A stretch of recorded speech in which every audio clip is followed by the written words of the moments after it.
في صمت مريب بدأ سوق العربيات في مصر يعيد ترتيب أوراقه، والكل دلوقتي بيراقب شاشات الصرف بحذر.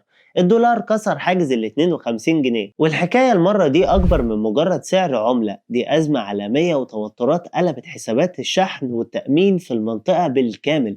التقارير بدأت تتكلم عن قفزات مش مجرد زيادات، 14 عربية سعرهم طار في لحظة واحدة، والزيادات وصلت ل100 ألف جنيه لبعض الموديلات. خبير السيارات صلاح الكموني حذر بوضوح من اللي جاي، وقال إن أي تحرك زيادة في الدولار ب5 جنيه بس معناها إننا هنشوف أرقام تانية خالص في المعارض. بس يا ترى المشترين هيعملوا إيه؟ في سباق مع الزمن في المعارض، والناس بتشتري دلوقتي خوفا من المجهول، وده اللي حرك المبيعات فجأة بشكل غير متوقع. هل دي بداية النهاية للاستقرار اللي عشناه؟ وهل فعلا احنا قدام تسونامي اسعار ما بيرحمش؟ تفتكروا الوقت ده هو الفرصة الأخيرة للشراء ولا الأفضل إننا نستنى؟ شاركونا بتوقعاتكم في الكومنتس.